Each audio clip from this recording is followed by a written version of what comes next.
Trying for a throw to first. They will not pick her off. Maddie Hughes, the catcher, keeping a watchful eye on Whitney Waddell.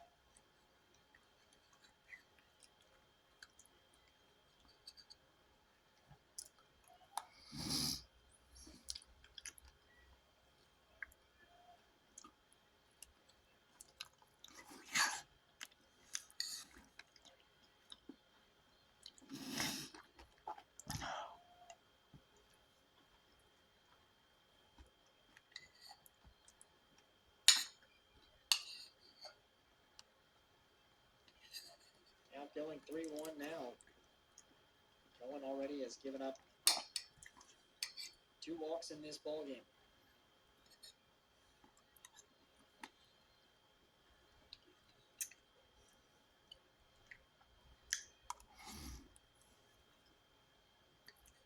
One foul back. Full count with 2 outs.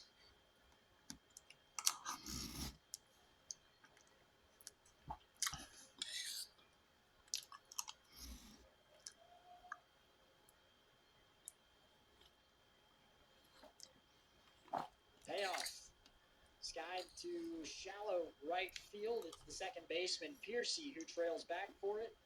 He'll make the grab, and that will keep Indiana Wesleyan at bay. Still a 3-2 ball game after the first 3 innings here. Marion coming up to bat when we return on the NAIA Network and Urban Edge Network. In the NAIA,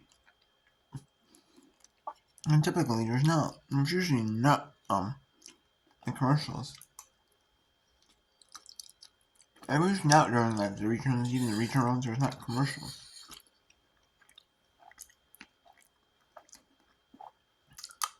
If I'm not to include a mobile app, it should have ad blockers built in. And if the ad blockers can be more heads and videos. That, but, no,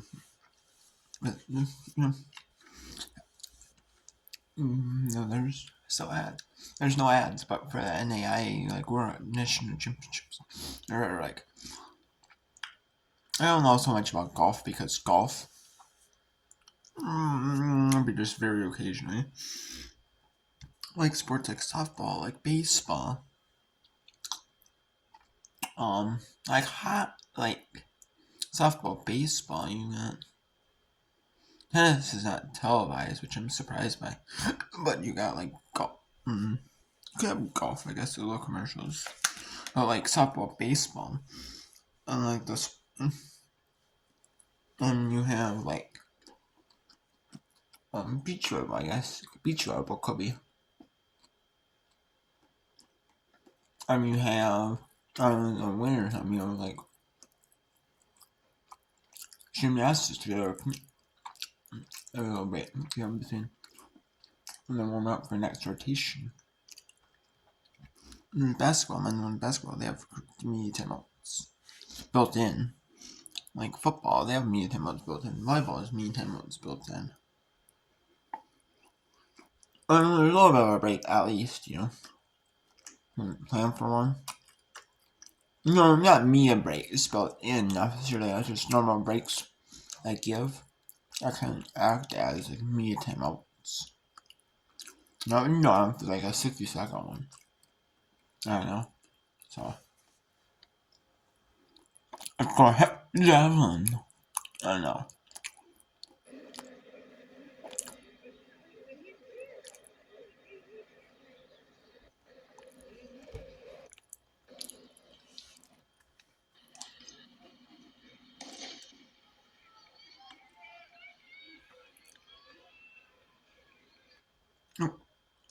There's some headline drips.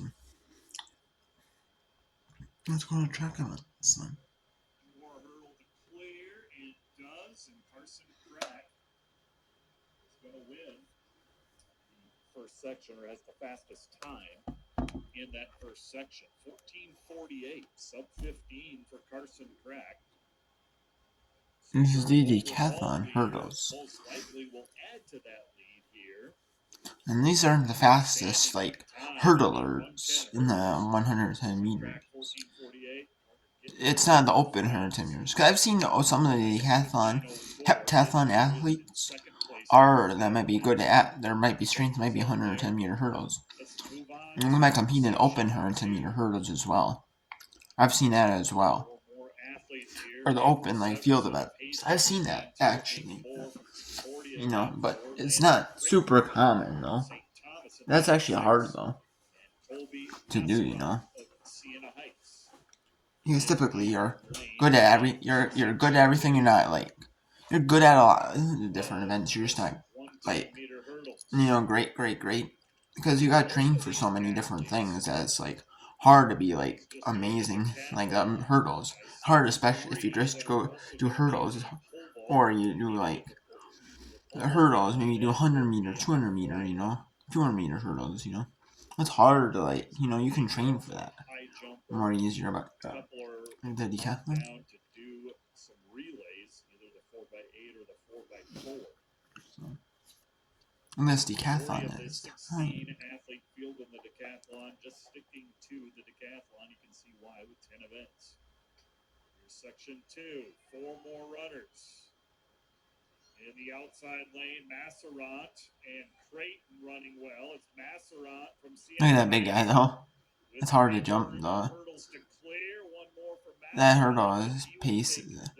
Some of how they jump, like, yeah. They're all like Creighton from St. Thomas.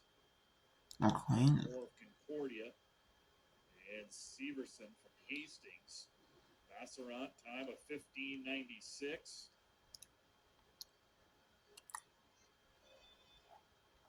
As we move on to section 3.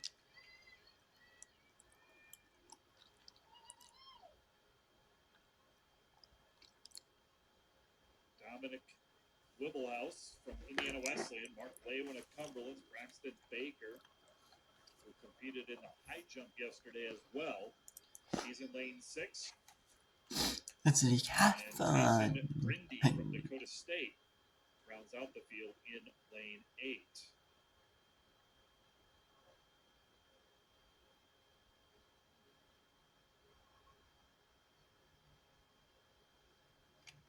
Assignments again in section 3, Wiebelhaus in 2, Lewin in 4, Baker in 6, Grindy in 8.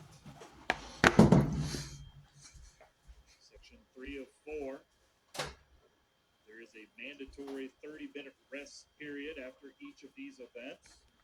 These athletes will head to the discus next. Then followed by pole vault, javelin, and we'll conclude back on the track with the 1500.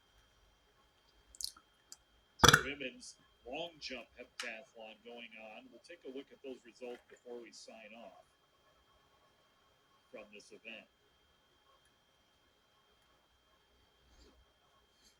4 more entries. This is section 3 of 4. 110-meter hurdles decathlon. And it's your outside line, Grindy of Dakota State, along with Lewin of Cumberland's. 1 more hurdle, and it is Lewin and Grindy. Mark Lewin, 15:40. Grindy, 15:73. Wiebelhaus, 15:83, and Baker at 15:98. Lewin with an outstanding time, 4th fastest currently in this decathlon hurdle. Some crack still has the time to beat, 14:48. Gettinger follows at 15:04, and McHugh, 3 from that first heat. Go 1, 2, 3 right now as we head into the final section. Tucker Monaco from Carroll in lane 2. Seth Massey from Cumberland's in lane 4.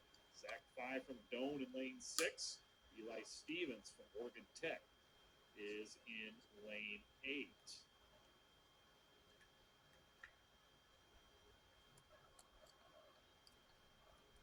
Final section of the sprint hurdles.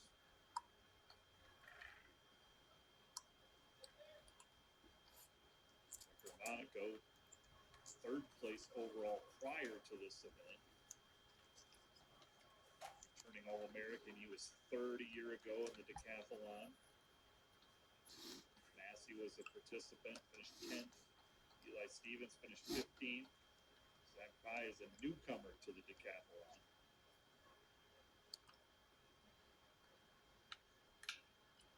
Tucker Monaco, an indoor All-American for the heptathlon.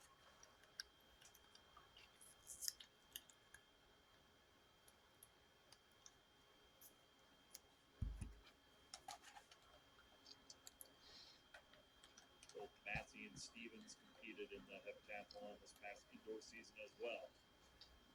Final section, Monaco, Massey, Pai, and Stevens. It's Massey, Cumberlands, and Pai running well for Doan in lane 6. One more to clear. It'll be Pai and Massey with a strong showing. Seth Massey, 15.99. Zach Pai, 16.06. Monaco, 16.22. Stevens at 16.68. So that completes the decathlon 110 hurdles. Carson Crack had the fastest time, earns 913 points, and extends his lead. Carter Gittinger, 845 points with his second place finish. Let's go over the updated totals now after 6 events. Carson Crack, your defending champion, is your leader, 4,855.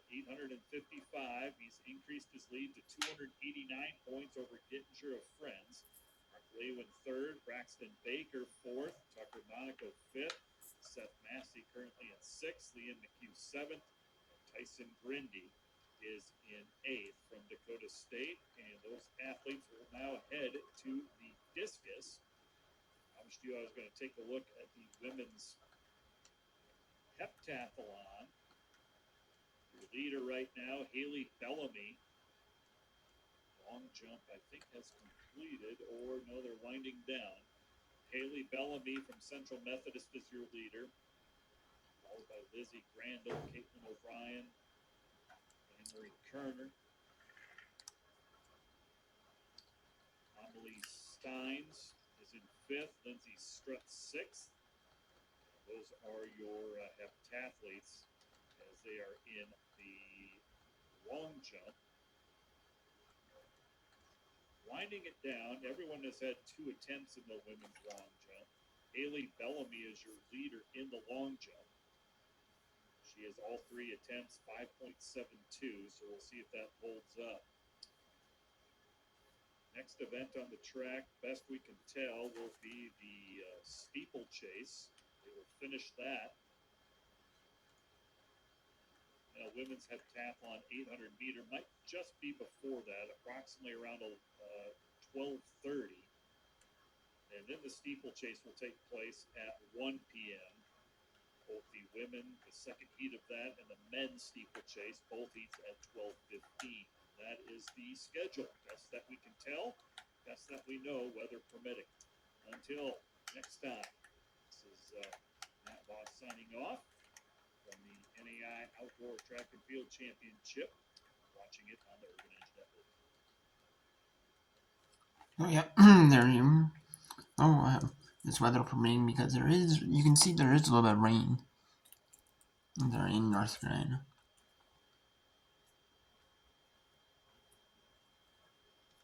This is the moment where everything you've worked for meets everything you've got. So we have the heptathlon long jump right there. There's the break right there.